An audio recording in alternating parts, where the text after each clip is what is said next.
Chapter 4 Transcendental Knowledge. The Personality of Godhead, Lord Shree Krishna said, I instructed the imperishable science of yoga to the sun god Vivasvan, and Vivasvan instructed it to Manu, the father of mankind, and Manu in turn instructed it to Ikshvaku. Herein we find the history of the Bhagavad Gita, traced from a remote time when it was delivered to the royal order of all planets, beginning from the Sun planet. The kings of all planets are especially meant for the protection of the inhabitants, and therefore the royal order should understand the science of Bhagavad Gita in order to be able to rule the citizens and protect them from material bondage to lust. Human life is meant for cultivation of spiritual knowledge, in eternal relationship with the Supreme Personality of Godhead, and the executive heads of all states and all planets are obliged to impart this lesson to the citizens by education, culture, and devotion. In other words, the executive heads of all states are intended to spread the science of Krishna consciousness so that the people may take advantage of this great science and pursue a successful path, utilizing the opportunity of the human form of life. In this millennium, the sun god is known as Vivasvan, the king of the sun, which is the origin of all planets within the solar system. In the Brahma Samhita, it is stated, "Let me worship," Lord Brahma said, "the Supreme Personality of Godhead, Govinda, who is the original person and under whose order the sun, which is the king of all planets, is assuming immense power and heat. The sun represents the eye of the Lord and traverses its orbit in obedience to his order. The sun is the king of the planets, and the sun god, at present of the name Vivasvan, rules the sun planet, which is controlling all other planets by supplying heat and light. He is rotating under the order of Krishna, and Lord Krishna originally made Vivasvan his first disciple to understand the science of Bhagavad Gita. The Gita is not, therefore, a speculative treatise for the insignificant mundane scholar, but it is a standard book of knowledge coming down from time immemorial. In the Mahabharata, we can trace out the history of the Gita. In the beginning of the millennium known as Treta Yuga, the science of the relationship with the Supreme was delivered by Vivasvan to Manu. Manu, being the father of mankind, gave it to his son Maharaja Ikshvaku, the king of this earth planet and forefather of the Raghu dynasty in which Lord Ramachandra appeared. Therefore, Bhagavad Gita existed in human society from the time of Maharaja Ikshvaku. At the present moment, we have just passed through 5,000 years of the Kali Yuga, which lasts 432,000 years. Before this, there was Dwapara Yuga, 800,000 years, and before that there was Treta Yuga, 1,200,000 years. Thus, some 2,005,000 years ago, Manu spoke the Bhagavad Gita to his disciple and son Maharaja Ikshvaku, the king of this planet Earth.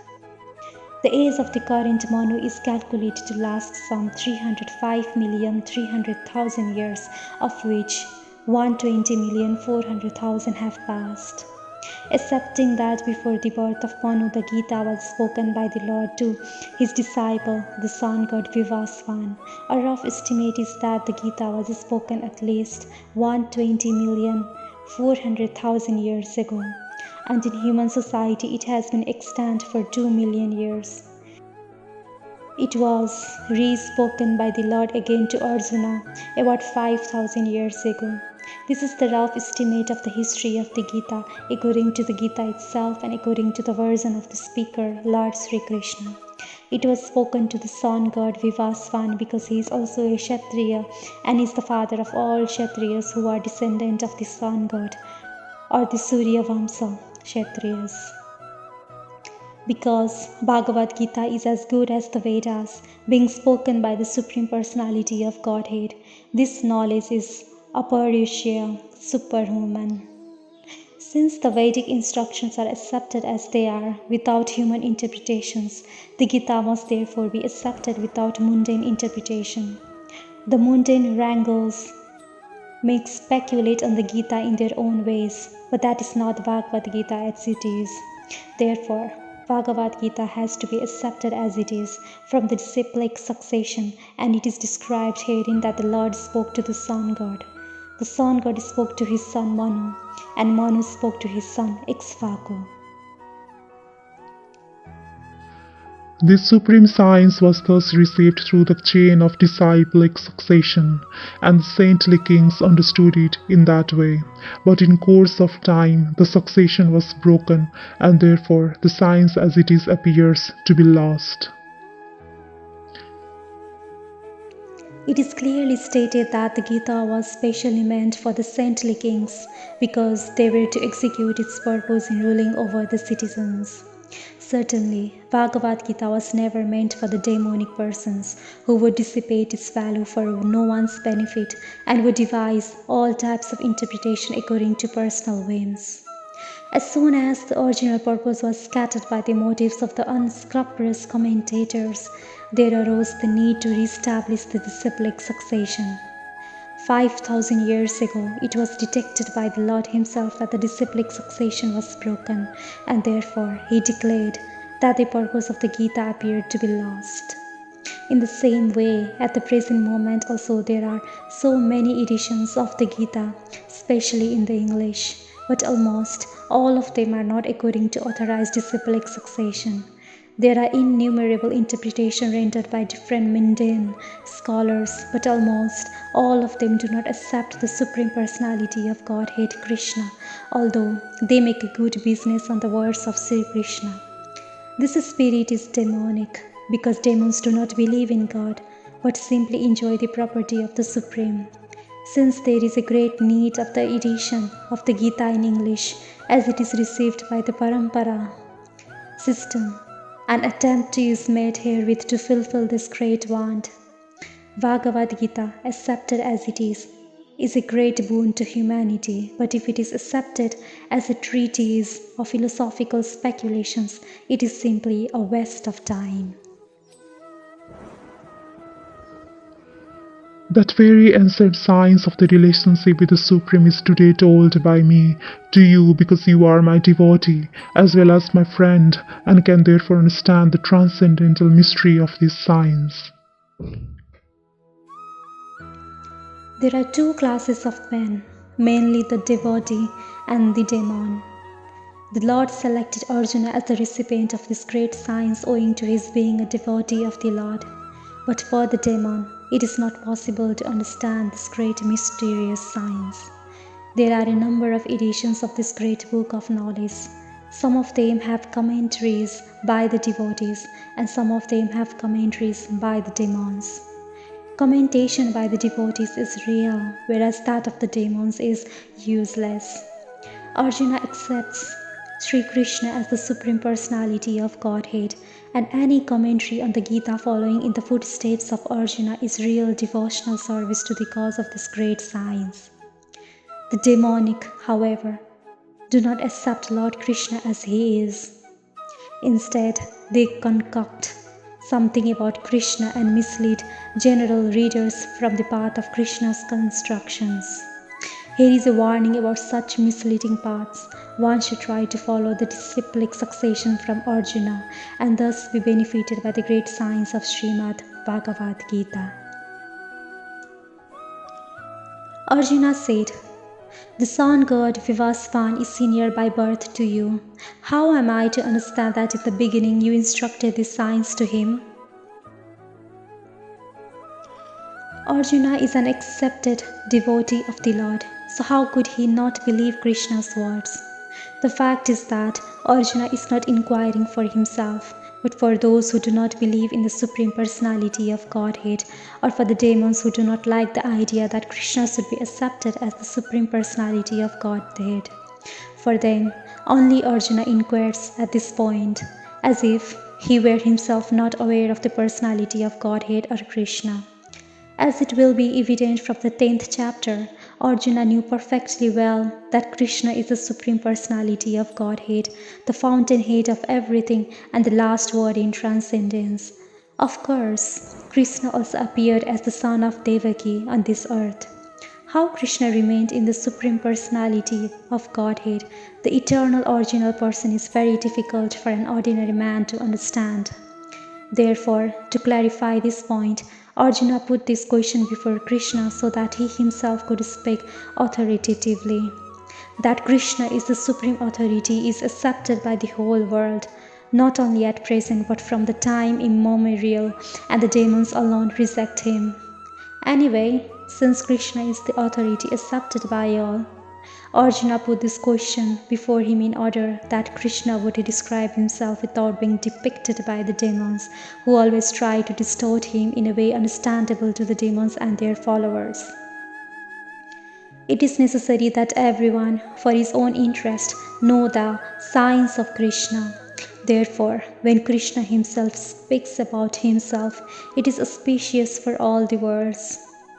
To the demons, such explanations by Krishna himself may appear to be strange, because the demons always study Krishna from their own standpoint, but those who are devotees heartily welcome the statements of Krishna when they are spoken by Krishna himself. The devotees will always worship such authoritative statements of Krishna because they are always eager to know more and more about him. The atheists who consider Krishna an ordinary man may in this way come to know that Krishna is superhuman, that he is Sachit Ananda Vigraha, the eternal form of bliss and knowledge, that he is transcendental, and that he is above the domination of the modes of material nature and above the influence of time and space. A devotee of Krishna, like Arjuna, is undoubtedly above any misunderstanding of the transcendental position of Krishna. Arjuna's putting this question before the Lord is simply an attempt by the devotee to defy the atheistic attitude of persons who consider Krishna to be an ordinary human being, subject to the modes of material nature.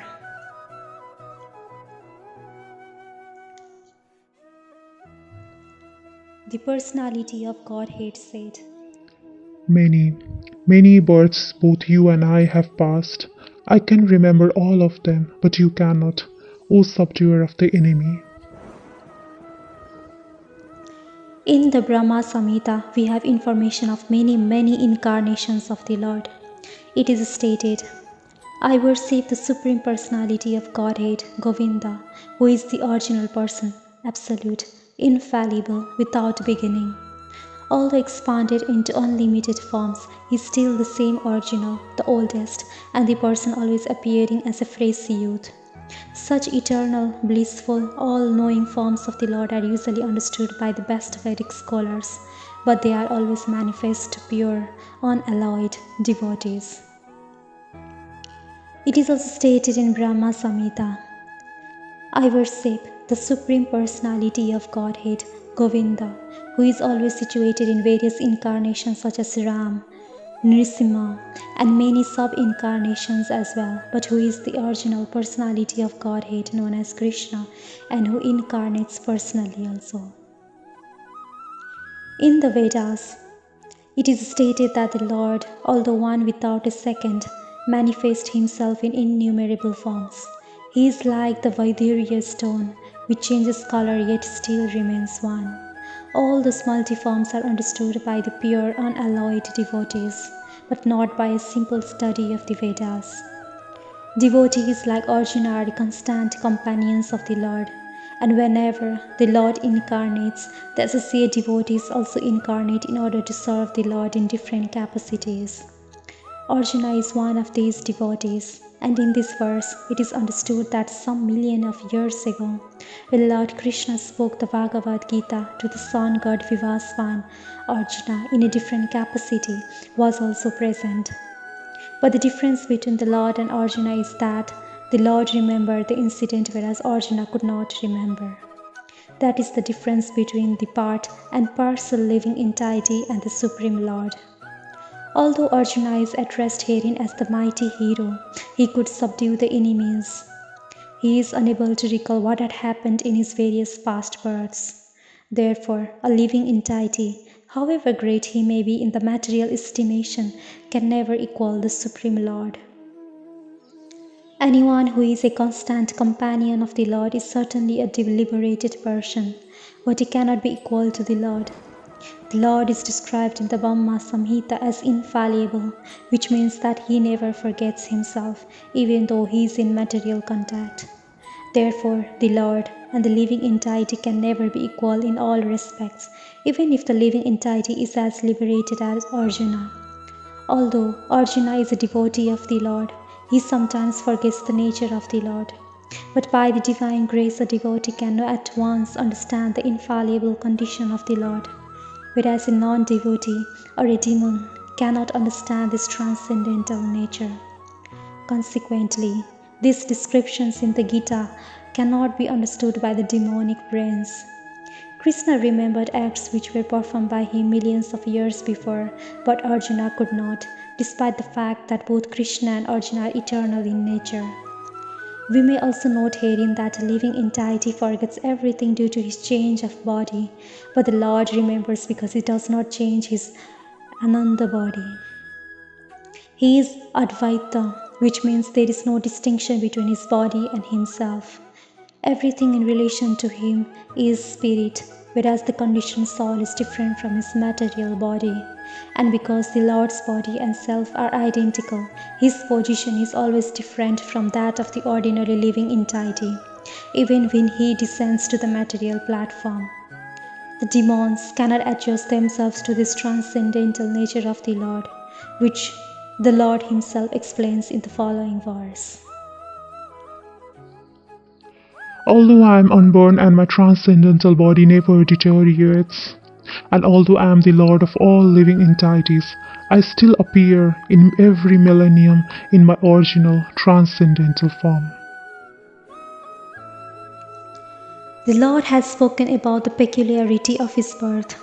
Although he may appear like an ordinary person, he remembers everything of his many past births, whereas a common man cannot remember what he has done even a few hours before. If someone is asked what he did exactly at the same time one day earlier, it would be very difficult for a common man to answer immediately. He would surely have to dredge his memory to recall what he was doing exactly at the same time one day before. And yet, men often dare claim to be God or Krishna. One should not be misled by such meaningless claims. Then again, the Lord explains his Prakriti or his form. Prakriti means nature, as well as Svarupa, or one's own form. The Lord says that he appears in his own body. He does not change his body as the common living entity changes from one body to another. The conditioned soul may have one kind of body in the present birth, but he has a different body in the next birth. In the material world, the living entity has no fixed body but transmigrates from one body to another. The Lord, however, does not do so. Whenever he appears, he does so in the same original body by his internal potency. In other words, Krishna appears in this material world in his original eternal form with two hands holding a flute. He appears exactly in his eternal body, uncontaminated by this material world. Although he appears in the same transcendental body and is the Lord of the universe, it still appears that he takes his birth like an ordinary living entity. And although his body does not deteriorate like a material body, it still appears that Lord Krishna grows from childhood to boyhood and from boyhood to youth. But astonishingly enough, he never ages beyond youth. At the time of the battlefield of Kurukshetra, he had many grandchildren at home, or in other words, he had sufficiently aged by material calculations. Still, he looked just like a young man 20 or 25 years old. He never see a picture of Krishna in old age, because he never grows old like us, although he is the oldest person in the whole creation, past, present, and future. Neither his body nor his intelligence ever deteriorates or changes. Therefore, it is clear that in spite of his being in the material world, he is the same unborn, eternal form of bliss and knowledge, changeless in his transcendental body and intelligence. Factually, his appearance and disappearance is like the sun's rising, moving before us and then disappearing from our eyesight. When the sun is out of sight, we think that the sun is set, and when the sun is before our eyes, we think that the sun is on the horizon. Actually, the sun is always in its fixed position, but owing to our defective, insufficient senses, we calculate the appearance and disappearance of the sun in the sky. And because Lord Krishna's appearance and disappearance are completely different from that of any ordinary, common living entity, it is evident that he is eternal, blissful, knowledge by his internal potency, and he is never contaminated by material nature. The Vedas also confirm that the Supreme Personality of Godhead is unborn, yet he still appears to take his birth in multi-manifestations. The Vedic supplemented literatures also confirm that even though the Lord appears to be taking his birth, he is still without change of body. In the Bhagavatam, he appears before his mother as Narayana with 4 hands and the decoration of the 6 kinds of full opulences. His appearance in his original eternal form is his causeless mercy, bestowed upon the living entities so that they can concentrate on the Supreme Lord as he is, and not on mental concoctions or imaginations, which the impersonalist wrongly thinks the Lord's forms to be. The word Maya or Atma Maya refers to the Lord's causeless mercy, according to the Visvakosha dictionary. The Lord is conscious of all his previous appearances and disappearances, but a common living entity forgets everything about his past body as soon as he gets another body.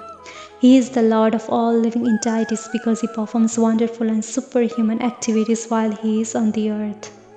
Therefore, the Lord is always the same absolute truth and is without differentiation between his form and self, or between his quality and body. A question may now be raised as to why the Lord appears and disappears in this world. This is explained in the next verse. Whenever and wherever there is a decline in religious practice, O descendant of Bharata, and a predominant rise of irreligion, at that time I descend myself.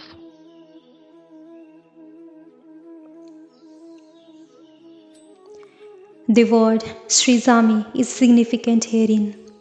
This cannot be used in the sense of creation because according to the previous verse, there is no creation of the Lord's form or body, since all of the forms are eternally existent. Therefore, Srizami means that the Lord manifests himself as he is. Although the Lord appears on schedule, namely at the end of the Dwapara Yuga, of the 28th millennium of the 7th Manu in one day of Brahma, he has no obligation to adhere to such rules and regulations because he is completely free to act in many ways at his will. He therefore appears by his own will whenever there is a predominance of irreligiosity and disappearance of true religion. Principles of religion are laid down in the Vedas, and any discrepancy in the matter of properly executing the rules of the Vedas makes one irreligious. In the Bhagavatam, it is stated that such principles are the laws of the Lord. Only the Lord can manufacture a system of religion. The Vedas are also accepted as original spoken by the Lord himself to Brahma from within his heart. Therefore, the principles of dharma or religion are the direct orders of the Supreme Personality of Godhead. These principles are clearly indicated throughout the Bhagavad Gita. The purpose of the Vedas is to establish such principles under the order of the Supreme Lord, and the Lord directly orders at the end of the Gita that the highest principle of religion is to surrender unto Him only, and nothing more. The Vedic principles push one towards complete surrender unto Him, and whenever such principles are disturbed by the demoniac, the Lord appears. From the Bhagavatam, we understand that Lord Buddha is the incarnation of Krishna, who appeared when materialism was rampant and materialists were using the pretext of the authority of the Veda. Although there are certain restrictive rules and regulations regarding animal sacrifice for particular purpose in the Vedas, people of demonic tendencies still took to animal sacrifice without reference to the Vedic principles. Lord Buddha appeared to stop this nonsense and establish the Vedic principles of non-violence. Therefore, each and every avatar or incarnations of the Lord has a particular mission, and they are all described in the revealed scriptures. No one should be accepted as an avatar unless he is referred to by scriptures. It is not a fact that the Lord appears only on Indian soil. He can manifest himself anywhere and everywhere and whenever he desires to appear. In each and every incarnation, he speaks as much about a religion as he can be understood by the particular people under their particular circumstances. But the mission is the same, to lead people to God consciousness and obedience to the principles of religion. Sometimes he descends personally, and sometimes he sends his bona fide representative in the form of his son, or servant, or himself in some disguised form. The principles of the Bhagavad Gita were spoken to Arjuna, and, for that matter, two other highly elevated persons, because he was highly advanced compared to ordinary persons in other parts of the world. 2 plus 2 equals 4 is a mathematical principle that is true in the beginner's arithmetic class and in the advanced class as well. Still, there are higher and lower mathematics. In all incarnations of the Lord, therefore, the same principles are taught, but they appear to be higher and lower in varied circumstances. The higher principles of religion begin with the acceptance of the 4 orders and the 4 stratus of social life, as will be explained later. The whole purpose of the mission of incarnation is to arouse Krishna consciousness everywhere. Such consciousness is manifest and non-manifest only under different circumstances.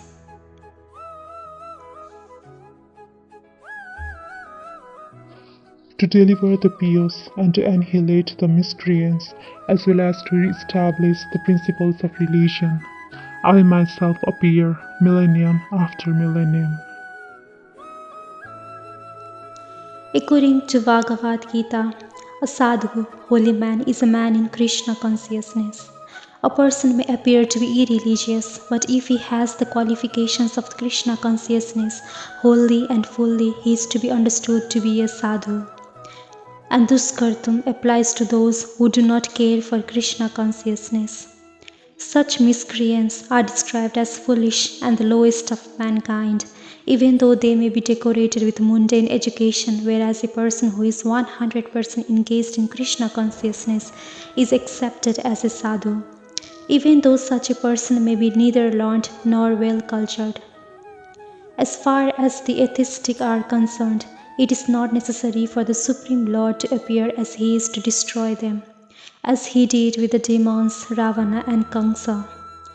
The Lord has many agents who are quite competent to vanquish demons, but the Lord specially descends to appease his unalloyed devotees who are always harassed by the demonic. The demon harasses the devotee even though the latter may happen to be his gain. Although Prahlada Maharaja was the son of Hiranyakasipu, he was nonetheless persecuted by his father. Although Devaki, the mother of Krishna, was the sister of Kamsa, she and her husband Vasudeva were persecuted only because Krishna was to be born of them. So Lord Krishna appeared primarily to deliver Devaki rather than kill Kamsa, but both are performed simultaneously. Therefore, it is said here that to deliver the devotee and vanquish the demon miscreants, the Lord appears in different incarnations. In the Chaitanya Charitamrita of Krishnadeva Kaviraja, the following verses summarize these principles of incarnation. The avatar or incarnation of Godhead descends from the kingdom of God for material manifestation, and the particular form of the personality of Godhead who so descends is called an incarnation or avatar. Such incarnations are situated in the spiritual world, the kingdom of God. When they descend to the material creation, they assume the name avatar. There are various kinds of avatars, such as Purus avatar, Guna avatar, Lila avatar, Saktir avatar, Manvatana avatar, and Yuga avatar, all appearing on schedule over the universe. But Lord Krishna is the primeval Lord, the fountainhead of all avatars.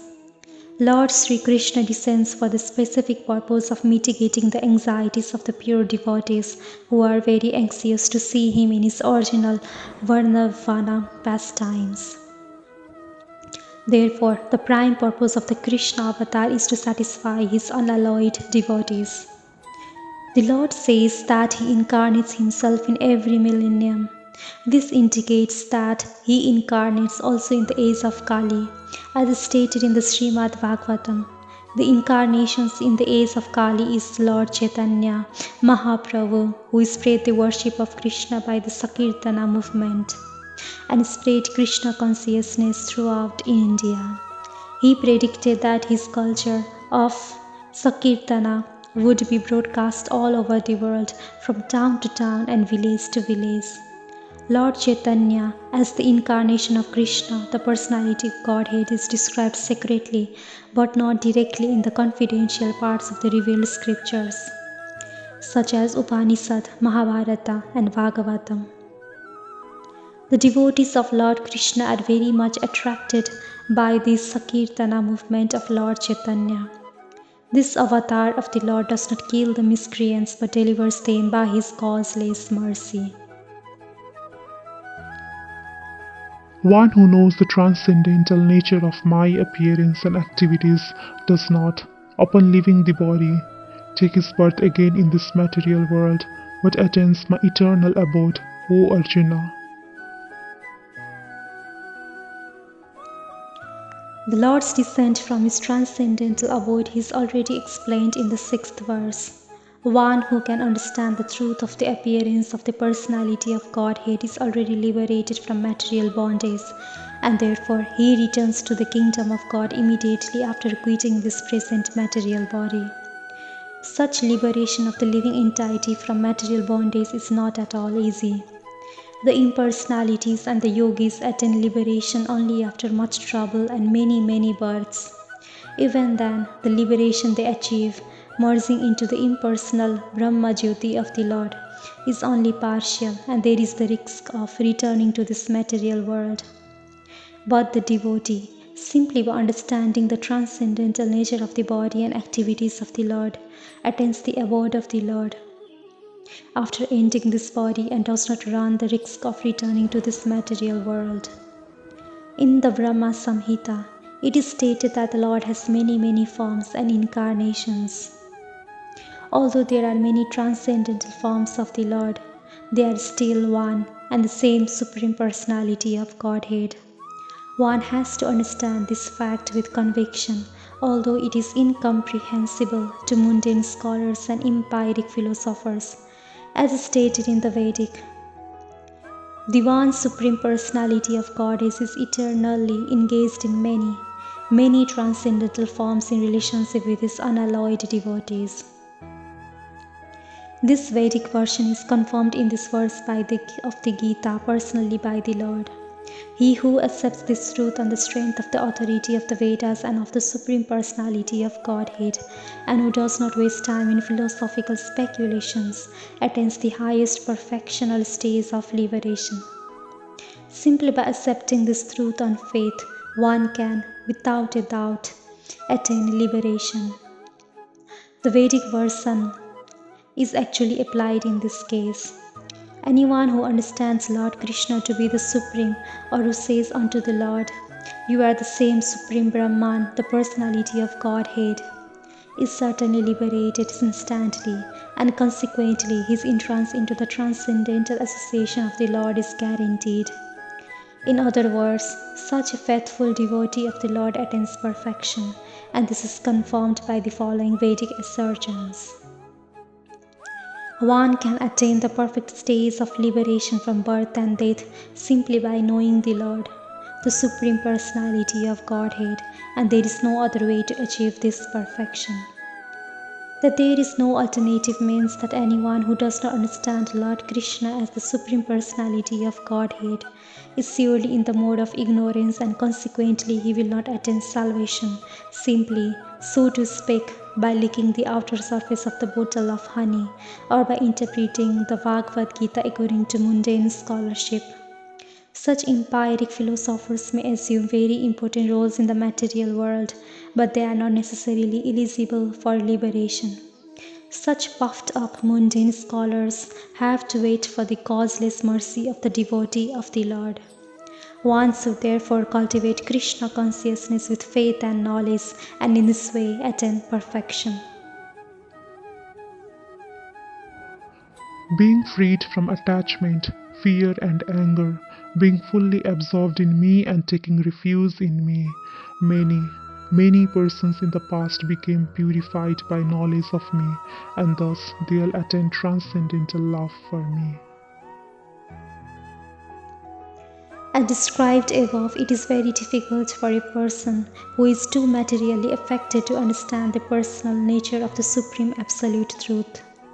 Generally, people who are attached to the bodily conception of life are so absorbed in materialism that it is almost impossible for them to understand how the Supreme can be a person.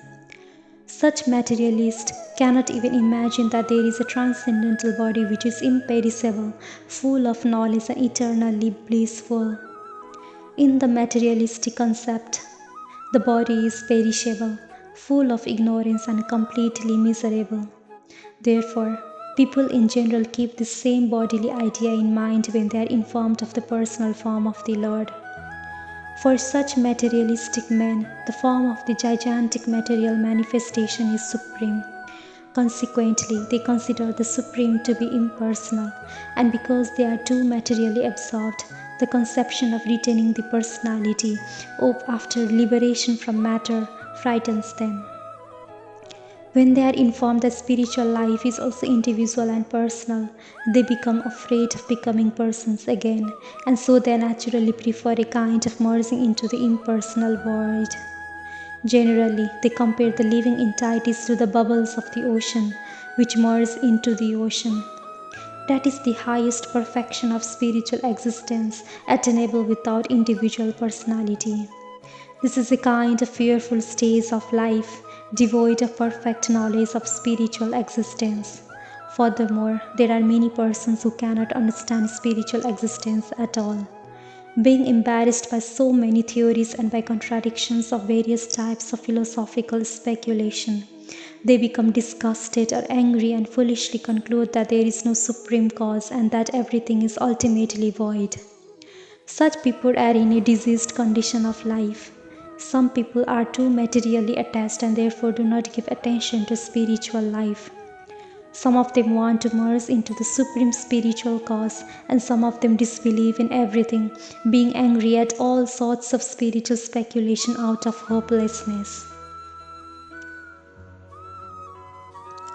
This last class of men take to the shelter of some kind of intoxication, and their affective hallucinations are sometimes accepted as spiritual vision.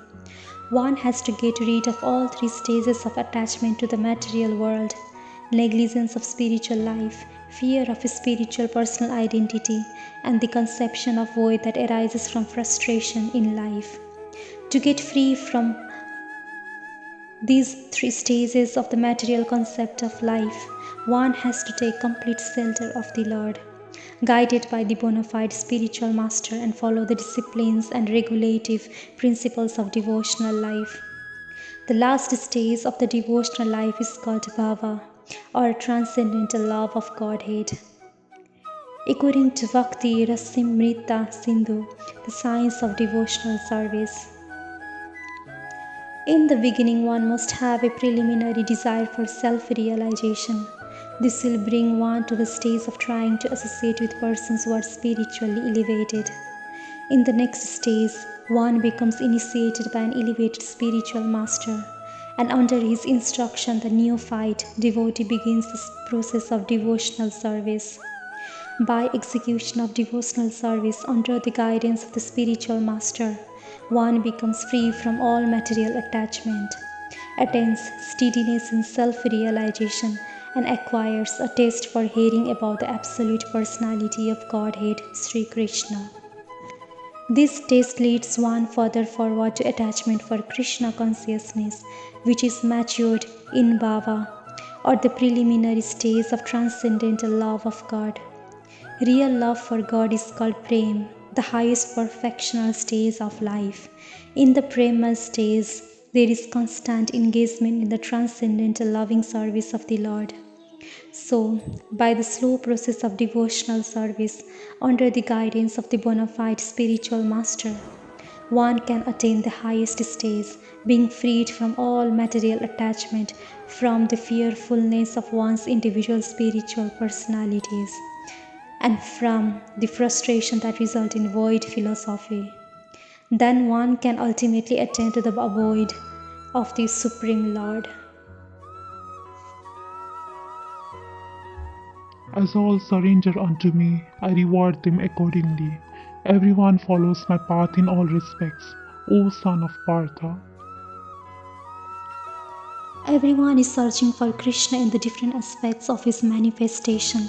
Krishna, the Supreme Personality of Godhead, is partially realized in his impersonal Brahmajyoti effulgence and as the all-pervading Supersoul, dwelling within everything, including the particles of atoms. But Krishna is fully realized only by his pure devotees. Consequently, Krishna is the object of everyone's realization, and thus anyone and everyone is satisfied according to one's desire to have him. In the transcendental world also, Krishna reciprocates with his pure devotees in the transcendental attitude, just as this devotee wants him. One devotee may want Krishna as Supreme Master, another as his personal friend, another as his son, and still another as his lover. Krishna rewards all the devotees equally, according to the different intensities of love for him. In the material world, the same reciprocations of feelings are there, and they are equally exchanged by the Lord with the different types of worshippers. The pure devotees both here and in the transcendental abode associated with him in person and are able to render personal service to the Lord, and thus derive transcendental bliss in his loving service. As for those who are impersonalist and who want to commit spiritual suicide by annihilating the individual existence of the living entity, Krishna helps also by absorbing them into his effulgence. Such impersonalities do not agree to accept the eternal, blissful personality of Godhead. Consequently, they cannot relish the bliss of transcendental personal service to the Lord, having extinguished their individuality. Some of them, who are not firmly situated even in the impersonal existence, return to this material field to exhibit their dormant desires for activities. They are not admitted into the spiritual planets, but they are again given a chance to act on the material planets. For those who are fruitive workers, the Lord awaits the desired results for their prescribed duties, as the Yajnesvara, and those who are yogis seeking mystic powers are awarded such powers. In other words, everyone is dependent for success upon his mercy alone, and all kinds of spiritual processes are but different degrees of success on the same path. Unless, therefore, one comes to the highest perfection of Krishna consciousness, all attempts remain imperfect, as it is stated in the Srimad Bhagavatam. Whether one is without desire, the condition of the devotees, or is desirous of all fruitive results, or is after liberation, one should with all efforts try to worship the Supreme Personality of Godhead for complete perfection, culminating in Krishna consciousness. Men in this world desire success in fruitive activities, and therefore they worship the demigods. Quickly, of course, men get results from fruitive work in this world. There is a great misconception about the gods or demigods of this material world, and men of less intelligence, although passing as great scholars, take these demigods to be various forms of the Supreme Lord. Actually, the demigods are not different forms of gods, but they are God's different parts and parcels. God is one, and the parts and parcels are many. The Vedas say, Nityo Nityanam, God is one. Isvara Paramana, Krishna, the Supreme God is one, Krishna, and the demigods are delegated with powers to manage this material world. These demigods are all living entities, Nityanam, with different grades of material power. They cannot be equal to the Supreme God, Narayana, Vishnu, or Krishna. Anyone who thinks that God and the demigods are on the same level is called an atheist or Pashandi. Even the great demigods are Brahma and Shiva cannot be compared to the Supreme Lord. In fact, the Lord is worshipped by demigods such as Brahma and Shiva. Yet, curiously enough, there are many human leaders who are worshipped by foolish men under the misunderstanding of anthropomorphism or zoomorphism. Iha Devata denotes a powerful man or demigod of this material world. But Narayana, Vishnu or Krishna, the Supreme Personality of Godhead, does not belong to this world. He is above or transcendental to material creation. Even Sripada Shankacharya, the leader of the impersonalities, maintains that Narayana or Krishna is beyond this material creation. However, foolish people worship the demigods because they want immediate results. They get the results but do not know the results are obtained temporarily and are meant for less intelligent persons. The intelligent person in his Krishna consciousness, and he has no need to worship the paltry demigods for some immediate temporary benefit. The demigods of this material world, as well as their worshippers, will vanish with the annihilation of this material world. The boons of the demigods are material and temporary. Both the material worlds are their inhabitants, including the demigods and their worshippers, are bubbles in the cosmic ocean. In this world, however, human society is mad after temporary things such as the material opulence of possessing land, family, and enjoyable paraphernalia. To achieve such temporary things, people worship the demigods or powerful men in human society. If a man gets some ministership in the government by worshipping a political leader, he considers that he has achieved a great boon. All of them are known to the so-called leaders are big guns in the order to achieve temporary boons, and they indeed achieve such things. Such foolish men are not interested in Krishna consciousness for the permanent solution to the hardships of material existence. They are all after sense enjoyment, and to get a little facility for sense enjoyment, they are attracted towards the empowered living entities known as demigods. This verse indicates that people are rarely interested in Krishna consciousness. They are mostly interested in material enjoyment, and therefore they worship some powerful living entity. According to the three modes of material nature and the work associated with them, the four divisions of human society are created by me.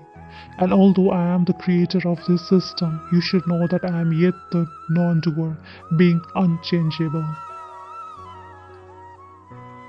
The Lord is the creator of everything. Everything is born of Him, everything is sustained by Him, and everything, after annihilation, rests in Him. He is therefore the creator of the four divisions of the social order, beginning with the intelligent class of men technically called Brahmanas, due to their being situated in the mode of goodness. Next is the administrative class technically called the Kshatriyas, due to their being situated in the mode of passion. The mercantile men called the Vaishya are situated in the mixed mode of passion and ignorance, and the Sudras or laborer class are situated in the ignorant mode of material nature. In spite of his creating the four divisions of human society, Lord Krishna does not belong to any of these divisions because he is not one of the conditioned souls, a secretion of whom form human society.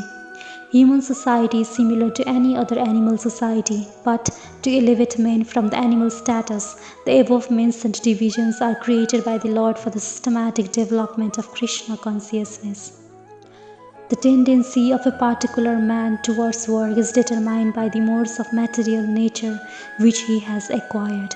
Such symptoms of life, according to the different modes of material nature, are described in the 18th chapter of this book. A person in Krishna consciousness, however, is above even the Brahmanas. Although Brahmanas by quality are supposed to know about Brahman, the supreme absolute truth, most of them approach only the impersonal Brahman manifestation of Lord Krishna. But a man who transcends the limited knowledge of the Brahmana and reaches the knowledge of the Supreme Personality of Godhead, Lord Shree Krishna, becomes a person in Krishna consciousness, or in other words, a Vaisnava. Krishna consciousness includes knowledge of all different plenary expansions of Krishna, namely Ram, Narsimha, Braraha, etc. And as Krishna is transcendental to the system of the four divisions of human society, a person in Krishna consciousness is also transcendental to all divisions of human society, whether we consider the divisions of community, nation, or species. There is no work that affects me, nor do I aspire for the fruits of action. One who understands this truth about me also does not become entangled in the fruitive reactions of work. As there are constitutional laws in the material world stating that the king can do no wrong, or that the king is not subject to the state laws, similarly the Lord, although he is the creator of the material world, is not affected by the activities of the material world. He creates and remains aloof from the creation, whereas the living entities are entangled in the fruitive results of the material activities because of their propensity for lording it over material resources. The proprietor of an establishment is not responsible for the right and wrong activities of the workers, but the workers are themselves responsible. The living entities are engaged in their respective activities of sense gratification, and these activities are not ordained by the Lord. For advancement of sense gratification, the living entities are engaged in the work of this world, and they aspire to heavenly happiness after death.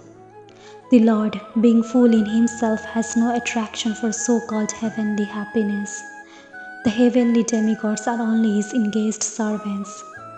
The proprietor never desires the low-grade happiness such as the workers may desire. He is aloof from the material actions and reactions. For example, the rains are not responsible for different types of vegetation that appear on the earth. Although without such rains there is no possibility of vegetative growth. Vedic Smriti confirms this fact. In the material creations, the Lord is only the supreme cause. The immediate cause is material nature, by which the cosmic manifestation is made visible. The created beings are of many varieties, such as the demigods, human beings, and lower animals, and all of them are subject to the reactions of their past good or bad activities. The Lord only gives them the proper facilities for such activities and the regulations of the mode of nature, but He is never responsible for their past and present activities. In the Vedanta Sutra, it is confirmed, Vaisamnya Nargne Nas Peksharvit.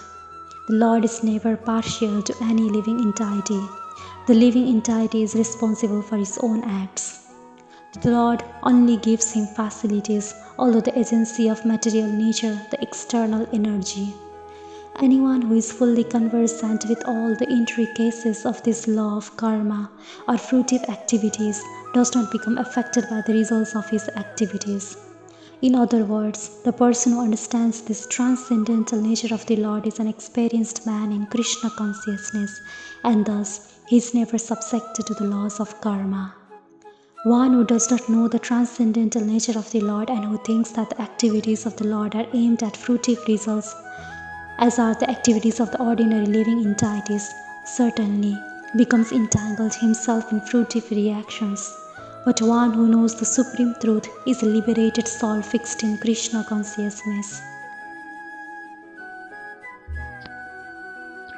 All the liberated souls in ancient times acted with this understanding of my transcendental nature. Therefore, you should perform your duty following in their footsteps.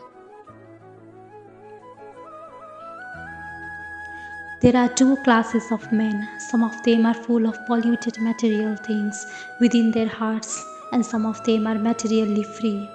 Krishna consciousness is equally beneficial for both of these persons.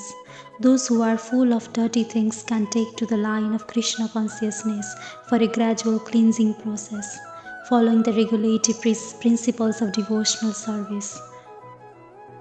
Those who are already cleansed of the impurities may continue to act in the same Krishna consciousness so that others may follow their exemplary activities and thereby be benefited. Foolish persons or neophytes in Krishna consciousness often want to retire from activities without having knowledge of Krishna consciousness. Arjuna's desire to retire from activities on the battlefield was not approved by the Lord. One need only know how to act. To retire from the activities of Krishna consciousness and to sit aloof making a show of Krishna consciousness is less important than actually engaging in the field of activities for the sake of Krishna. Arjuna is here advised to act in Krishna consciousness, following in the footsteps of the Lord's previous disciples, such as the sun god Vivasvan, as mentioned herein before. The Supreme Lord knows all his past activities, as well as those of persons who acted in Krishna consciousness in the past. Therefore, he recommends the acts of the sun god who learned this art from the Lord some millions of years before. All such students of Lord Krishna are mentioned here as past liberated persons engaged in the discharge of duties allotted by Krishna. Even the intelligent are bewildered in determining what is action and what is inaction. Now I shall explain to you what action is, knowing which you shall be liberated from all misfortune. Action in Krishna consciousness has to be executed in accord with the examples of previous bona fide devotees. This is recommended in the 15th verse. Why such actions should not be independent will be explained in the text. To act in Krishna consciousness, one has to follow the leadership of authorized persons who are in a line of disciplic succession. The system of Krishna consciousness was first narrated to the sun god. The sun god explained to his son Manu. Manu explained to his son Ikshvaku. And the system is current on this earth from that very remote time. Therefore, one has to follow in the footsteps of previous authorities in the line of disciplic succession. Otherwise, even the most intelligent men will be bewildered regarding the standard actions of Krishna consciousness. For this reason, the Lord decided to instruct Arjuna in Krishna consciousness directly. Because of the direct instruction of the Lord to Arjuna, anyone who follows in the footsteps of Arjuna is certainly not bewildered. It is said that one cannot ascertain the ways of religion simply by imperfect experimental knowledge. Actually, the principles of religion can only be laid down by the Lord Himself. No one can manufacture a religious principle by imperfect speculations. One must follow in the footsteps of great authorities like Brahma, Shiva, Narada, Manu, the Kumaras, Kapila, Prahlada, Vishma, Sukadeva Goswami, Yamraj, Janaka, and Bali Maharaja. By mental speculations, one cannot ascertain what is religion or self-realization. Therefore, out of causeless mercy to his devotees, the Lord explains directly to Arjuna what action is and what inaction is. Only action performed in Krishna consciousness can deliver a person from the entanglement of material existence. The intricacies of action are very hard to understand. Therefore, one should know properly what action is, what forbidden action is, and what inaction is. If one is serious about liberation from material bondage, one has to understand the distinctions between action, inaction, and unauthorized actions. One has to apply oneself to such an analysis of action, reaction, and perverted actions because it is very difficult subject matter. To understand Krishna consciousness and action according to his mode, one has to learn one's relationship with the Supreme, One who has learned perfectly knows that every living entity is an eternal servitor of the Lord, and that consequently one has to act in Krishna consciousness. The entire Bhagavad Gita is directed towards this conclusion. Any other conclusions against this consciousness and its attended actions are vikarmas, or prohibited actions. To understand all this, one has to associate with authorities in Krishna consciousness and learn the secret from them. This is as good as learning from the Lord directly. Otherwise, even the most intelligent persons will be bewildered. One who sees inaction in action and action in inaction is intelligent among men, and he is in the transcendental position, although engaged in all sorts of activities. A person acting in Krishna consciousness is naturally free from the bonds of karma. His activities are all performed for Krishna, therefore he does not enjoy or suffer any of the effects of the work. Consequently, he is intelligent in human society, even though he is engaged in all sorts of activities for Krishna. A karma means without reaction to work. The impersonalist ceases fruitive activities out of fear, so that the resultant action may not be a stumbling block on the path of self-realization. But the personality knows rightly his position as the eternal servitor of the Supreme Personality of Godhead. Therefore, he engages himself in the activities of Krishna consciousness. Because everything is done for Krishna, he enjoys only transcendental happiness in the discharge of this service. Those who are engaged in this process are known to be without desire for personal sense gratification. The sense of eternal servitorship to Krishna makes one immune to all sorts of reactionary elements of work. One is understood to be in full knowledge, whose every endeavor is devoid of desire for sense gratification. He is said by sages to be a worker for whom the reactions of work have been burned up by the fire of perfect knowledge. Only a person in full knowledge can understand the activities of a person in Krishna consciousness, because the person in Krishna consciousness is devoid of all kinds of sense gratificatory propensities. Is to be understood that he has burnt up the reactions of his work by perfect knowledge of his constitutional position as the eternal servitor of the Supreme Personality of Godhead. He is actually learned who has attained to such perfection of knowledge. Development of this knowledge of eternal servitorship to the Lord is compared to fire. Such a fire, once kindled, can burn up all kinds of reactions to work. Abandoning all attachment to the results of his activities, ever satisfied and independent, he performs no fruitive action, although engaged in all kinds of undertakings. This freedom from the bondage of actions is possible only in Krishna consciousness, which one is doing everything for Krishna. A Krishna conscious person acts out of pure love for the Supreme Personality of Godhead, and therefore he has no attraction for the results of the action. He is not even attached to his personal maintenance, for everything is left to Krishna, nor is he anxious to secure things nor to protect things already in his possession. He does his duty to the best of his ability and leaves everything to Krishna. Such an unattached person is always free from the resultant reactions of good and bad. It is as though he were not doing anything. This is a sign of akarma, or actions without fruitive reactions. Any other action, therefore, devoid of Krishna consciousness is binding upon the worker, and that is the real aspect of vikarma, as explained herein before. Such a man of understanding acts with mind and intelligence perfectly controlled, gives up all sense of proprietorship over his possessions, and acts only for the bare necessities of life. Thus working, he is not affected by sinful reactions. A Krishna conscious person does not expect good or bad results in his activities. His mind and intelligence are fully controlled. He knows that because he is part and parcel of the Supreme. The part played by him as a part and parcel of the whole is not his own activity but is only being done through him by the Supreme. When the hand moves, it does not move out of its own accord, but by the endeavor of the whole body.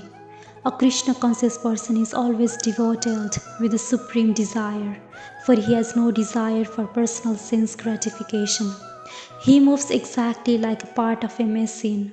As a machine part requires oiling and cleaning for maintenance, so a Krishna conscious man maintains himself by his work just to remain fit for action in the transcendental loving service of the Lord. He is therefore immune to all the reactions of his endeavors. Like an animal, he has no proprietorship even over his own body. A cruel proprietorship of an animal sometimes kills the animal in his possession, yet the animal does not protest, nor does it have any real independence. A Krishna conscious person fully engaged in self-realization has very little time to falsely possess any material object. For maintaining body and soul, he does not require unfair means of accumulating money. He does not therefore become contaminated by such material sins. He is free from all reactions to his actions. He who is satisfied with gain which comes of its own accord, who is free from duality and does not envy, who is steady in both success and failure, is never entangled, although performing actions. As Krishna conscious person does not make much endeavor even to maintain his body, he is satisfied with gains which are obtained of their own accord. He neither begs nor borrows, but he labors honestly as far as it is in his power, and is satisfied with whatever is obtained by his own honest labor. He is therefore independent in his livelihood. He does not allow anyone's service to hamper his own service in Krishna consciousness. However, for the service of the Lord, he can participate in any kind of action without being disturbed by the duality of the material world. The duality of the material world is felt in terms of heat and cold, or misery and happiness. A Krishna conscious person is above duality because he does not hesitate to act in any way for the satisfaction of Krishna. Therefore, he is steady both in success and in failure. These signs are visible when one is fully transcendental knowledge.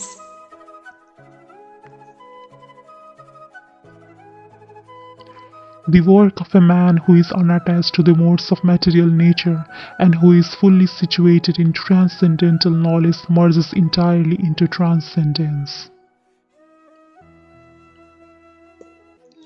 Becoming fully Krishna conscious, one is freed from all dualities and thus is free from the contaminations of the material modes.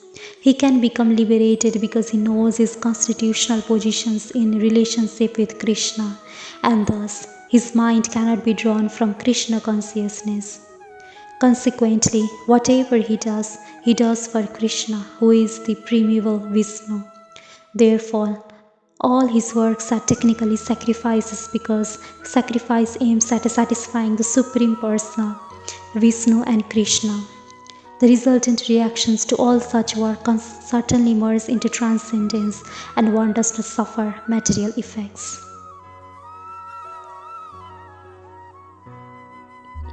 A person who is fully absorbed in Krishna consciousness is sure to attain the spiritual kingdom because of his full contribution to spiritual activities, in which the consummation is absolute and that which is offered is of the same spiritual nature. How activities in Krishna consciousness can lead one ultimately to the spiritual goal is described here. There are various activities in Krishna consciousness, and all of them will be described in the following verses. But for the present, just the principle of Krishna consciousness is described. A conditioned soul, entangled in material contamination, is sure to act in the material atmosphere, and yet he has to get out of such an environment. The process by which the conditioned soul can get out of the material atmosphere in Krishna consciousness. For example, A patient who is suffering from a disorder of the bowels due to overindulgence in milk product is cured by another milk product, namely curds. The materially absorbed conditioned soul can be cured in Krishna consciousness as set forth here in the Gita. This process is generally known as yajna or activities, sacrifices, simply meant for the satisfaction of Vishnu or Krishna. The more the activities of the material world are performed in Krishna consciousness or for Vishnu only, the more the atmosphere becomes spiritualized by complete absorption. The word Brahma means spiritual. The Lord is spiritual and the rays of his transcendental body are called Brahma Jyoti, his spiritual effulgence.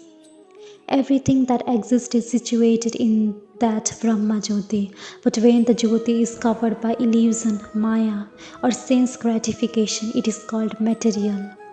This material veil can be removed at once by Krishna consciousness. Thus, the offering for the sake of Krishna consciousness, the consuming agent of such an offering or contribution, the process of consumption, the contributor, and the results are all combined together, Brahman, or the Absolute Truth. The Absolute Truth covered by Maya is called matter. Matter devoted for the cause of the Absolute Truth regains its spiritual quality. Krishna consciousness is the process of converting the illusionary consciousness into Brahman or the Supreme.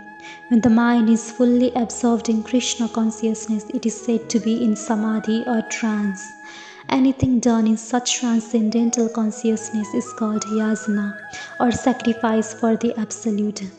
In that condition of spiritual consciousness, the contributor, the contribution, the consumption, the performer or leader of the performance, and the result or ultimate gain, everything becomes one in the Absolute, the Supreme Brahman.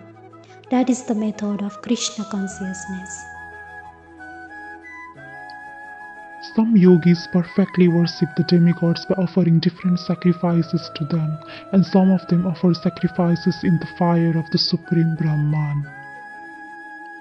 As described above, a person engaged in discharging duties in Krishna consciousness is also called a perfect yogi or a first-class mystic. But there are others also who perform similar sacrifices in the worship of demigods, and still others who sacrifice to the Supreme Brahman or the impersonal feature of the Supreme Lord. So there are different kinds of sacrifices in terms of different categories. Such different categories of sacrifice by different types of performers only superficially demark varieties of sacrifice. Factually, sacrifice means to satisfy the Supreme Lord, Vishnu, who is also known as Yajna. All the different varieties of sacrifice can be placed within two primary divisions, namely, sacrifice of worldly possessions and sacrifice in pursuit of transcendental knowledge. Those who are in Krishna consciousness sacrifice all material possessions for the satisfaction of the Supreme Lord, while others, who want some temporary material happiness, sacrifice their material possessions to satisfy demigods such as Indra, the sun god. And others, who are impersonalist, sacrifice their identity by merging into the existence of impersonal Brahman. The demigods are powerful living entities appointed by the Supreme Lord for the maintenance and supervision of all material functions, like the heating, watering, and lighting of the universe. Those who are interested in material benefits worship the demigods by various sacrifices according to Vedic rituals. They are called Vav-Isvaravadi, or believers in many gods. But others, who worship the impersonal features of the Absolute Truth and regard the forms of the demigods as temporary, sacrifice their individual selves to the Supreme Fire and thus end their individual existence by merging into the existence of the Supreme. Such impersonalists sacrifice their time in philosophical speculation to understand the transcendental nature of the Supreme. In other words, the fruitive workers sacrifice their material possessions for material enjoyment, whereas the impersonalist sacrifice his material designation with a view to merging into the existence of the Supreme. For the impersonalist, the fire altar of sacrifice is the Supreme Brahman, and the offering is self being consumed by the fire of Brahman. The Krishna conscious person, like Arjuna, however, sacrifices everything for the satisfaction of Krishna, and thus all his material possessions as well as his own self, everything is sacrificed for Krishna. Thus, he is the first class yogi, but he does not lose his individual existence. Some sacrifice the hearing process and the senses in the fire of mental control, and the others sacrifice the objects of the senses in the fire of the senses. The members of the four divisions of the human life, namely the Brahmachari, the Grihastha, the Vanasvrata, and the Sannyasi, are all meant to become perfect yogis or transcendentalists. Since human life is not meant for our enjoying sense gratification like the animals, the four orders of human life are so arranged that one may become perfect in spiritual life. The Brahmacharis, or students under the care of a bona fide spiritual master, control the mind by abstaining from sense gratification. A Brahmachari hears only words concerning Krishna consciousness. Hearing is the basic principle for understanding, and therefore the pure Brahmachari engages fully in Harar Namanukirtanam, chanting and hearing the glories of the Lord. He restrains himself from the vibrations of material sounds, and his hearing is engaged in the transcendental sound vibration of Hare Krishna. Similarly, the householders who have some license for some sense gratification perform such acts with great restraint. Sex life, intoxication, and meat eating are general tendencies of human society, but a regulated householder does not indulge in unrestricted sex life and other sense gratification. Marriage on the principles of religious life is therefore current in all civilized human society, because that is the way for restricted sex life. This restricted, unattached sex life is also a kind of yasana, because the restricted householder sacrifices his general tendency towards sense gratification for higher transcendental life. Others, who are interested in achieving self-realization through control of the mind and senses, offer the functions of all the senses and of the life breath as oblations into the fire of the controlled mind. The yoga system conceived by Patanjali is referred to herein. In the Yoga Sutra of Patanjali, the soul is called Pratyagatma and Paragatma. As long as the soul is attached to sense enjoyment, it is called Paragatma. But as soon the same soul becomes detached from such sense enjoyment, it is called Pratyagatma. The soul is subjected to the functions of 10 kinds of air at work within the body, and this is perceived through the breathing system. The Patanjali system of yoga instructs one on how to control the functions of the body's air in a technical manner, so that ultimately all the functions of the air within become favorable for purifying the soul of material attachment. According to this yoga system, Pratyag Atma is the ultimate goal. This Pratyag Atma is withdrawn from activities in matter. The senses interact with the sense objects like the ear for hearing, eyes for seeing, nose for smelling, tongue for tasting, hand for touching, and all of them are thus engaged in activities outside the self. They are called the functions of the Pranavatu. The Apana Vayu goes downwards, Vana Vayu acts to shrink and expand, Samana Vayu adjusts equilibrium, Udana Vayu goes upwards, and one is enlightened. One engages all these in searching for self-realizations. Having accepted strict vows, some become enlightened by sacrificing their possessions, and others by performing severe austerities, by practicing the yoga of eightfold mysticism, or by studying the Vedas to advance in transcendental knowledge. These sacrifices may be fitted into various divisions. There are persons who are sacrificing their possessions in the form of various kinds of charities. In India, the rich mercantile company or princely orders often Various kinds of charitable institutions like Dharmasala, Annakshetra, Atithisala, Anatyalaya, and Vidyapita. In other countries too, there are many hospitals, old age homes, and similar charitable foundations meant for distributing food, education, and medical treatment free to the poor. All these charitable activities are called Dravyamaya Yajna. There are others who, for higher elevation in life or for promotion to higher planets within the universe, voluntarily accepts many kinds of austerities such as Chandrayana and Chaturmasya. These processes entail severe vows for conducting life under certain rigid rules. For example, under the Chaturmasya vow, the candidate does not save for 4 months during the year, July to October. He does not eat certain foods, does not eat twice in a day, or does not leave home. Such sacrifice of the comforts of life is called Tapamaya Yajna.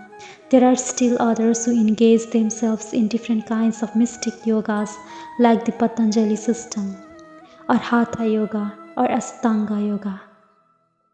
And some travel to all the sacrificed places of pilgrimage. All these practices are called Yoga Yajna, sacrifice for a certain type of perfections in the material world. There are others who engage themselves in the studies of different Vedic literatures, especially the Upanishad and Vedanta Sutras or the Sankhya philosophy. All of these are called Svadhyaya Yajna, or engagement in the sacrifice of studies. All these yogis are faithfully engaged in different types of sacrifice and are seeking a higher status of life. Krishna consciousness, however, is different from this because it is the direct service of the Supreme Lord.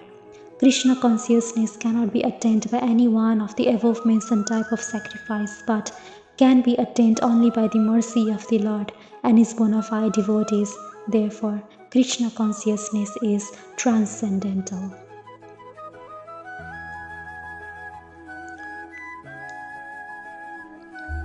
Still others, who are inclined to the process of breath restraint, remain in trance.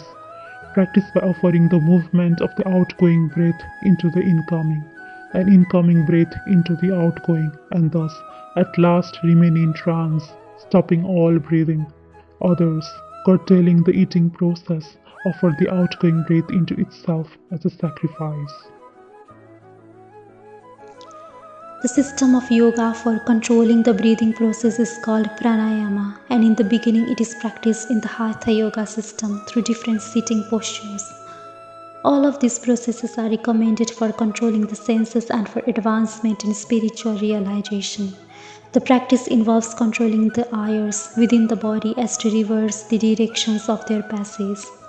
The apana air goes downward and the prana air goes up. The pranayama yogi practices breathing the opposite way until the currents are neutralized into puraka, equilibrium. Offering the exhaled breath into the inhaled breath is called rishaka. When both air currents are completely stopped, one is said to be in kumbhaka yoga. By practice of kumbhaka yoga, one can increase the duration of life for perfection in spiritual realization. The intelligent yogi is interested in attaining perfection in one life without waiting for the next. For by practicing Kumbhaka Yoga, the yogis increase the duration of life by many, many years. A Krishna conscious person, however, being always situated in a transcendental loving sense of the Lord, automatically becomes the controller of the senses. His senses, being always engaged in the service of Krishna, have no choice of becoming otherwise engaged. So at the end of life, he is naturally transferred to the transcendental plane of Lord Krishna. Consequently, he makes no attempt to increase his longevity. He is at once raised to the platforms of liberations, as stated in Bhagavad Gita. One who engages in unalloyed devotional service to the Lord transcends the modes of material nature and is immediately elevated to the spiritual platform. A Krishna conscious person begins from the transcendental stage and he is constantly in that consciousness. Therefore, there is no falling down, and ultimately he enters into the abode of the Lord without delay. The practice of reduced eating is automatically done when one eats only Krishna prasadam, or food which is observed first to the Lord. Reducing the eating process is very helpful in the matter of sense control, and without sense control, there is no possibility of getting out of the material entanglement. All these performers who know the meaning of sacrifice become cleansed of sinful reactions, and, having tasted the nectar of the results of sacrifices, they advance toward the supreme eternal atmosphere. From the foregoing explanation of different types of sacrifice, namely sacrifice of one's possession, study of the Vedas or philosophical doctrines, and performance of the yoga system, it is found that the common aim of all is to control the senses. Sense gratification is the root cause of material existence. Therefore, unless and until one is situated in a platform apart from sense gratification, there is no chance of being elevated to the eternal platform of full knowledge, full bliss, and full life. This platform is in the eternal atmosphere, a Brahman atmosphere. All the above mentioned sacrifices help one to become cleansed of the sinful reactions of material existence. By this advancement in life, not only does one become happy and opulent in his life, but also, at the end, he enters into the eternal kingdom of God, either merging into the impersonal Brahman or associating with the Supreme Personality of Godhead, Krishna. O best of the Kuru dynasty, without sacrifice, one can never live happily on this planet or in this life. What then of the next?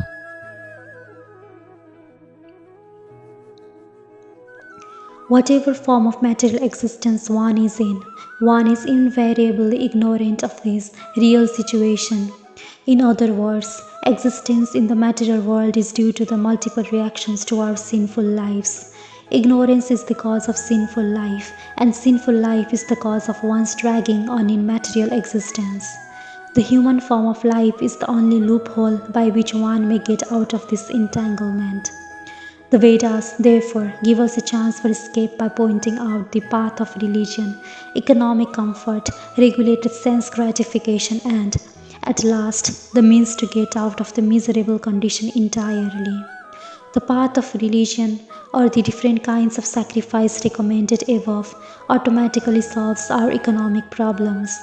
By performance of yajna, we can have enough food, enough milk, even if there is so-called increase of population. When the body is fully supplied, naturally the next stage is to satisfy the senses. The Vedas prescribe, therefore, sacred marriage for regulated sense gratification.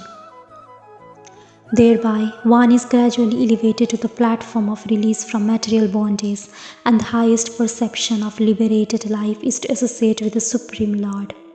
Perfection is achieved by performance of yajna or sacrifice. Now, if a person is not inclined to perform yajna according to the Vedas, how can he expect a happy life even in this body, and what to speak of another body on another planet? There are different grades of material comforts in different heavenly planets, and in all cases, there is immense happiness for persons engaged in different kinds of yajna.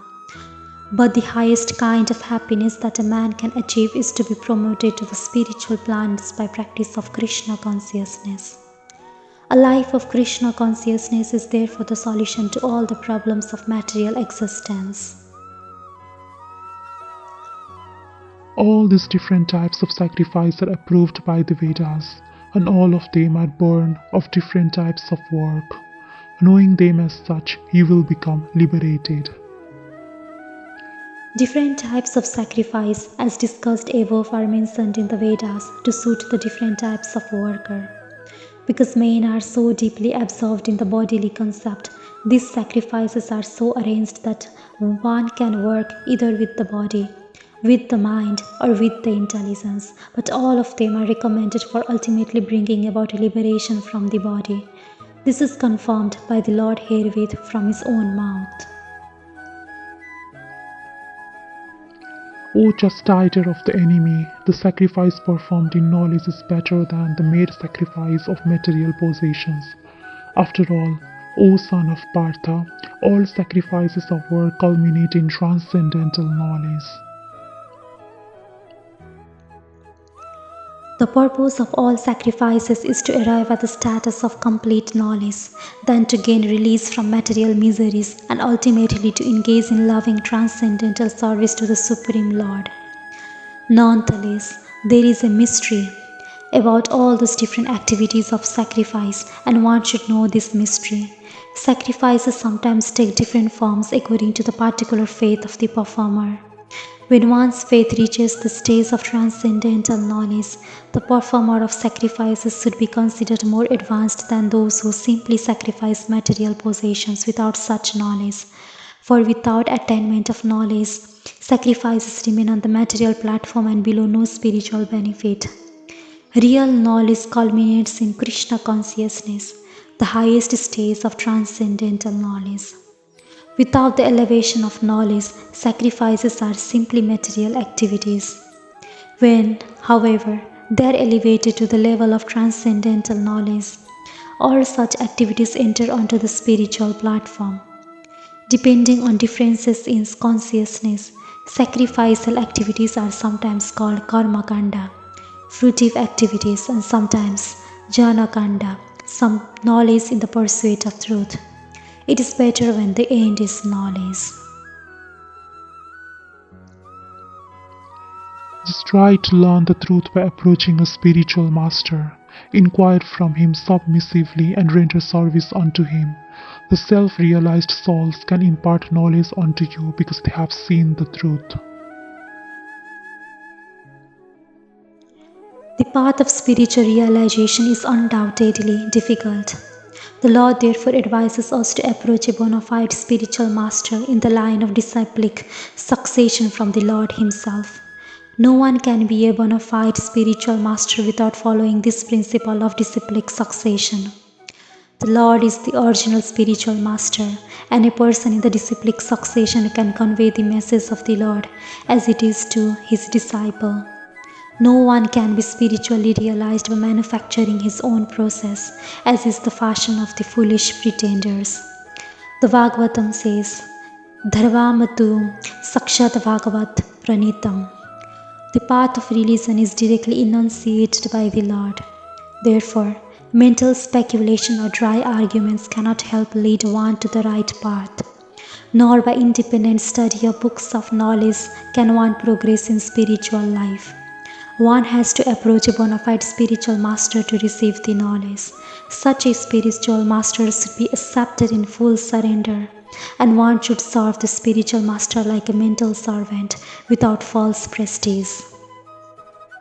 Satisfaction of the self-realized spiritual master is the secret of advancement in spiritual life. Inquiries and submission constitute the proper combination for spiritual understanding. Unless there is submission and service, inquiries from the learned spiritual master will not be effective. One must be able to pass the test of the spiritual master, and when he sees the genuine desire of the disciple, he automatically blesses the disciple with genuine spiritual understanding.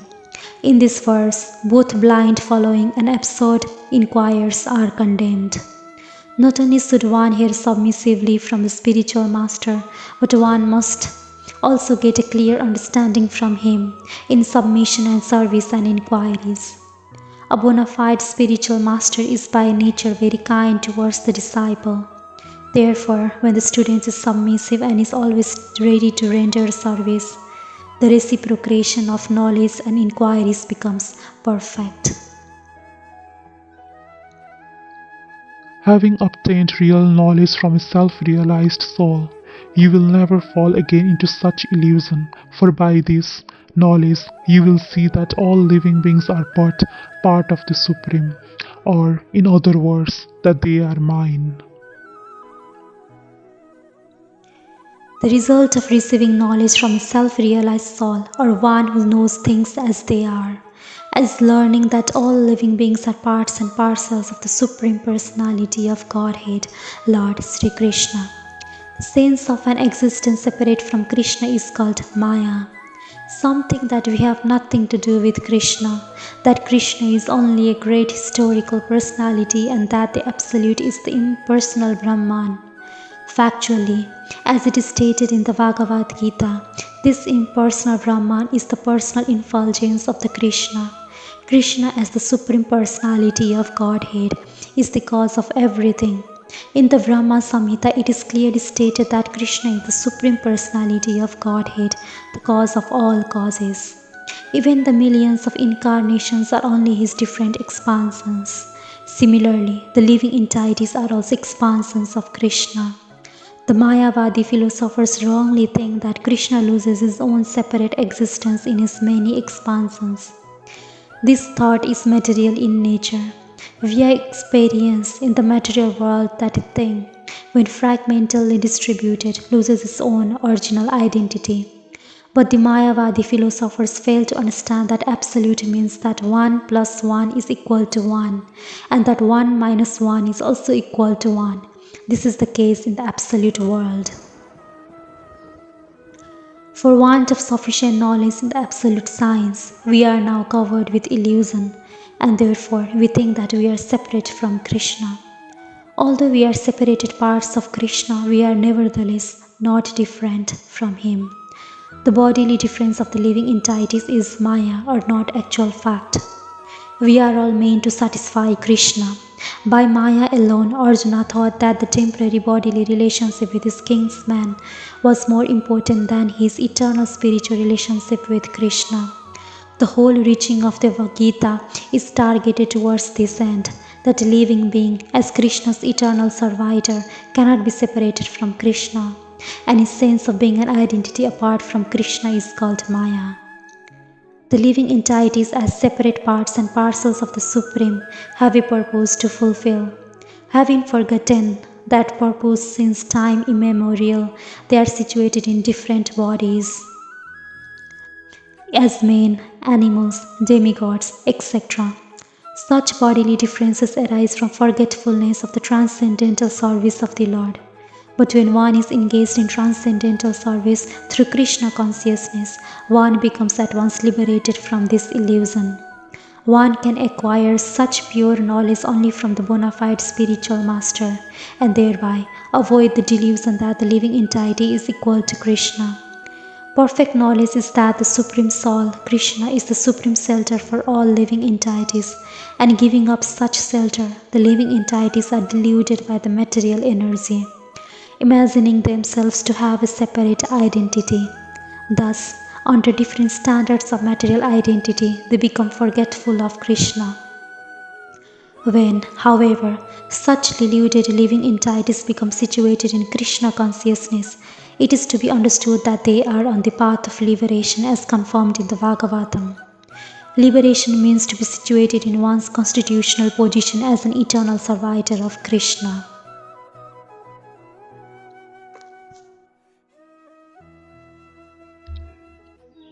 Even if you are considered to be the most sinful of all sinners, when you are situated in the boat of transcendental knowledge, you will be able to cross over the ocean of miseries. Proper understanding of one's constitutional position in relation to Krishna is so nice that it can at once lift one from the struggle for existence which goes on in the ocean of neon science. This material world is sometimes regarded as an ocean of neuroscience and sometimes as a blazing forest. In the ocean, however, expert a swimmer one may be, the struggle for existence is very severe. If someone comes forward and lifts the struggling swimmer from the ocean, he is the greatest savior. Perfect knowledge received from the Supreme Personality of Godhead is the path of liberation. The boat of Krishna consciousness is very simple, but at the same time, the most sublime.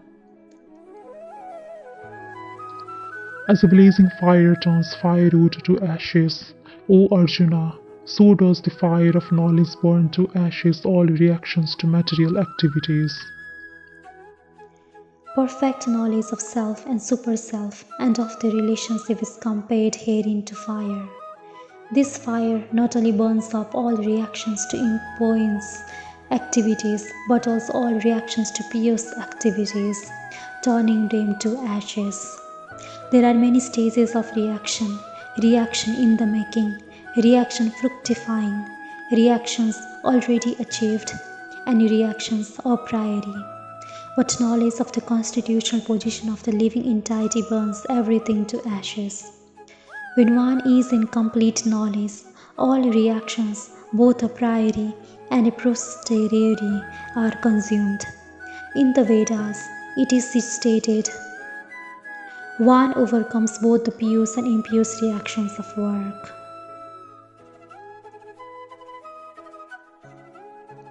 In this world, there is nothing so sublime and pure as transcendental knowledge. Such knowledge is the mature fruit of all mysticism, and one who has become accomplished in the practice of devotional service enjoys this knowledge within himself in due course of time. When we speak of transcendental knowledge, we do so in terms of spiritual understanding. As such, there is nothing so sublime and pure as transcendental knowledge. Ignorance is the cause of our bondage, and knowledge is the cause of our liberation. This knowledge is the mature fruit of devotional service, and when one is situated in transcendental knowledge, he need not search for peace elsewhere, for he enjoys peace within himself. In other words, this knowledge and peace culminate in Krishna consciousness. That is the last word in Bhagavad Gita. A faithful man who is dedicated to transcendental knowledge and who subdues his senses is eligible to achieve such knowledge, and having achieved it, he quickly attains the supreme spiritual peace. Such knowledge in Krishna consciousness can be achieved by a faithful person who believes firmly in Krishna. One is called a faithful man who thinks that simply by acting in Krishna consciousness he can attain the highest perfection.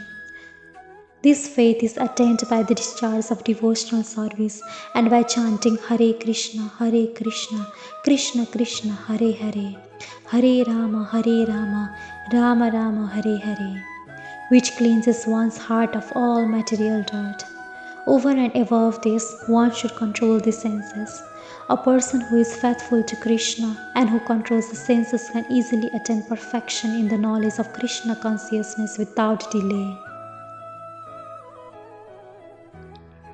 But ignorant and faithless persons who doubt the revealed scriptures do not attain God consciousness. They fall down. For the doubting soul, there is happiness neither in this world nor in the next. Out of many standard and authoritative revealed scriptures, the Bhagavad Gita is the best. Persons who are almost like animals have no faith in or knowledge of the standard revealed scriptures, and some, even though they have knowledge of or can cite passages from the revealed scriptures, have actually no faith in these words. And even though others may have faith in scriptures like Bhagavad Gita, they do not believe in or worship the personality of Godhead, Shree Krishna. Such persons cannot have any standing in Krishna consciousness. They fall down.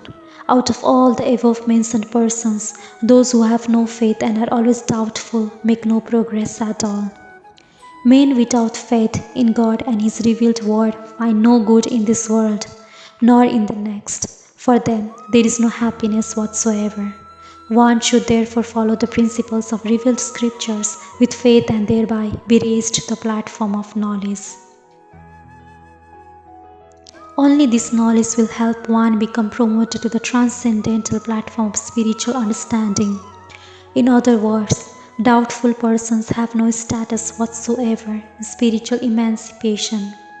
One should therefore follow in the footsteps of great acharyas who are in the disciplic succession and thereby attain success. One who acts in devotional service, renouncing the fruits of his actions, and whose doubts have been destroyed by transcendental knowledge, is situated factually in the self. Thus, he is not bound by the reactions of the work. O conqueror of riches. One who follows the instruction of the Bhagavad Gita as it is imparted by the Lord, the personality of Godhead Himself, becomes free from all doubts by the grace of transcendental knowledge. He, as a part and parcel of the Lord, in full Krishna consciousness, is already established in self-knowledge. As such, he is undoubtedly above bondage to action. Therefore, the doubts which have arisen in your heart out of ignorance should be slashed by the weapon of knowledge. Armed with yoga, O Bharata, stand and fight. The yoga system instructed in this chapter is called Sanatana Yoga, or eternal activities performed by the living entities. The yoga has two divisions of sacrificial actions. One is called sacrifice of one's material possessions, and the other is called knowledge of self, which is pure spiritual activity. If sacrifice of one's material possessions is not devoted for spiritual realization, then such sacrifice becomes material. But one who performs such sacrifices with a spiritual objective or in devotional service makes a perfect sacrifice. When we come to spiritual activities, we find that these are also divided into two, namely, understanding of one's self or one's constitutional position, and the truth regarding the Supreme Personality of Godhead. One who follows the path of Bhagavad Gita as it is can very easily understand these two important divisions of spiritual knowledge. For him, there is no difficulty in obtaining perfect knowledge of the self as part and parcel of the Lord, and such understanding is beneficial, for such a person can easily understand the transcendental activities of the Lord. In the beginning of this chapter, the transcendental activities of the Lord were described by the Supreme Lord Himself. One who does not understand the instructions of the Gita is faithless, and is to be considered to be misusing the fragmental independence awarded to him by the Lord. In spite of such instructions, one who does not understand the real nature of the Lord as the eternal, blissful, all-knowing personality of God is certainly full number one. Ignorance can be removed by gradual acceptance of the principles of Krishna consciousness. Krishna consciousness is awakened by different types of sacrifices to the demigods, sacrifice to Brahman, sacrifice in celibacy, in household life, in controlling the senses, in practicing mystic yoga, in penance, in foregoing material possessions, in studying the Vedas, and in partaking of the social institution called Varnashrama Dharma. All of these are known as sacrifice, and all of them are based on regulated action. But within all these activities, the important factor is self-realization. One who seeks the objective is the real student of Bhagavad Gita, but one who doubts the authority of Krishna falls back. One is therefore advised to study Bhagavad Gita or any other scripture under a bona fide spiritual master, with service and surrender. A bona fide spiritual master is in the disciplic succession from the time eternal, and he does not deviate at all from the instructions of the Supreme Lord as they were imparted millions of years ago to the Sun God, from whom the instructions of Bhagavad Gita have come down to the earthly kingdom. One should therefore follow the path of Bhagavad Gita as it is expressed in the Gita itself, and beware of self-interested people after personal aggrandizement who deviate others from the actual path. The Lord is definitely the Supreme Person, and His activities are transcendental. One who understands this is a liberated person from the very beginning of his study of Bhagavad Gita. Thus end the Bhakti Vedana purports the 4th chapter of the Srimad Bhagavad Gita in the matter of transcendental knowledge.